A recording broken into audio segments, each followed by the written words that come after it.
Hey guys, welcome to Top Tabletop.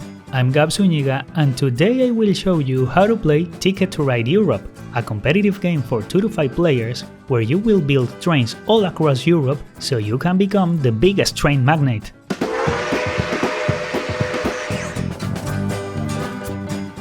The components are 1 board, 48 trains in red, yellow, blue, green, and black, 3 train stations of each color, 110 train cards, sets of 12 of several colors and 14 multicolored locomotives, 46 destination tickets, 6 long routes and 40 regulars, 1 summary card and 1 bonus card, and 5 markers.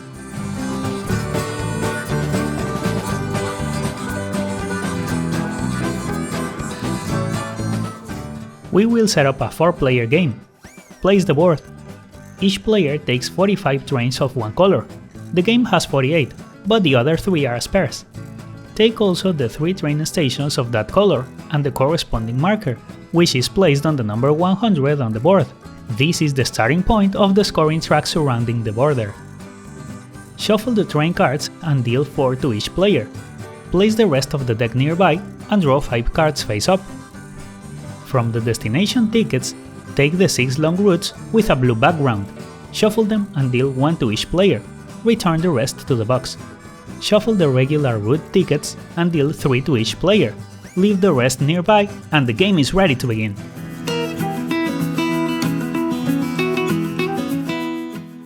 Before the turns start, the players must choose the tickets they want to keep.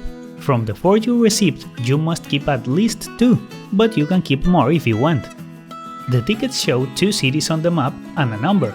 To complete a ticket, you have to connect those 2 cities following any route, and the number are the points you will get at the end of the game if you completed the ticket, but if you don't complete it, those points will be subtracted, so you must choose your tickets wisely. The discarded tickets are returned to the box.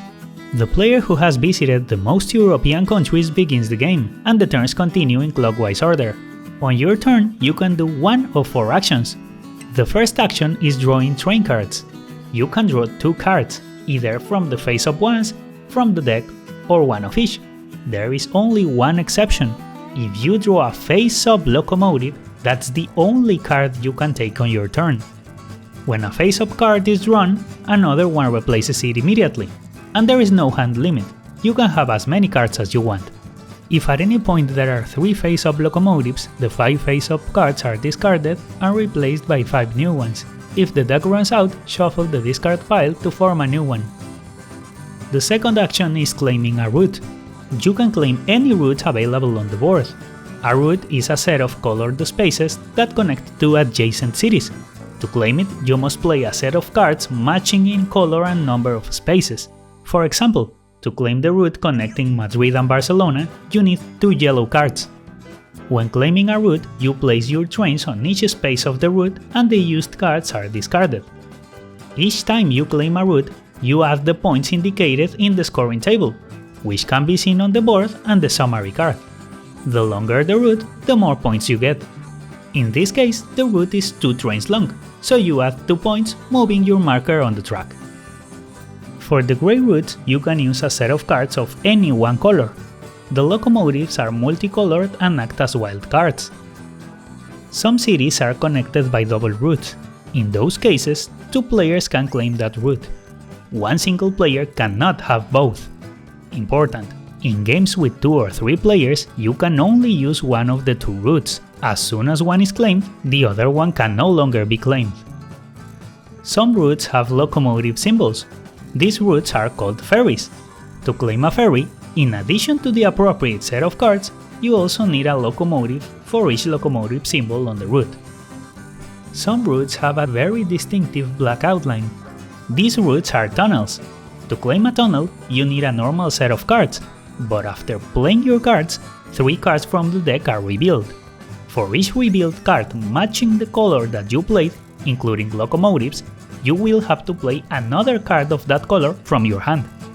If you don't have the necessary additional cards, you take your cards back, the revealed cards are discarded, and your turn ends without claiming the tunnel.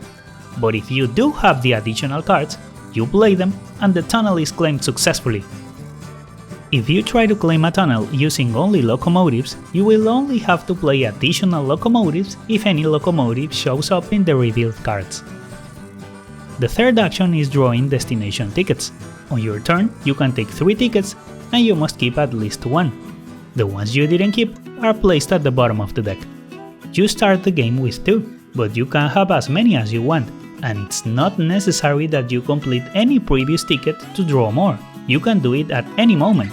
Just remember that at the end of the game, any ticket that was not completed will subtract points. The last action is building a train station. To build your first station, you play any card from your hand and place the station on an unoccupied city.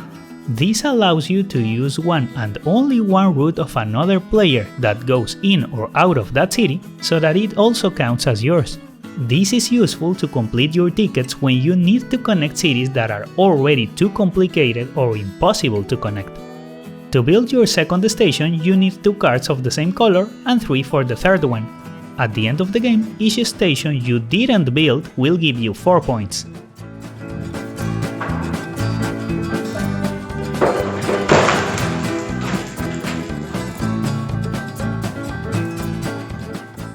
When a player has 2 or fewer trains, everyone gets one last turn, including that player. When the game ends, the tickets are revealed.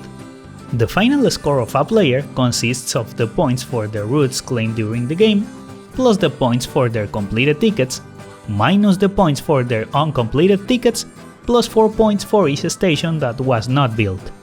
Finally, the player who has the longest continuous path of trains of their color gets a 10 points bonus. The effect of the stations doesn't apply for this bonus. The longest path must be a continuous path of trains of the same color. The player with the most points wins the game. If there's a tie, the player who completed more tickets is the winner. If there's still a tie, the player who built less stations is the winner. And if there's still a tie, the player who won the bonus wins the game. The original Ticket to Ride plays the same way. The difference is that it has a USA map instead of Europe, and there are no ferries, tunnels, or stations, but everything else is exactly the same. So, after watching this video, you're ready to play either one. And that's how you play Ticket to Ride Europe. Come back after playing and tell me in the comments how you liked it, and if the video was helpful, don't forget to give it a like and subscribe. Thanks for watching and see you on the next video.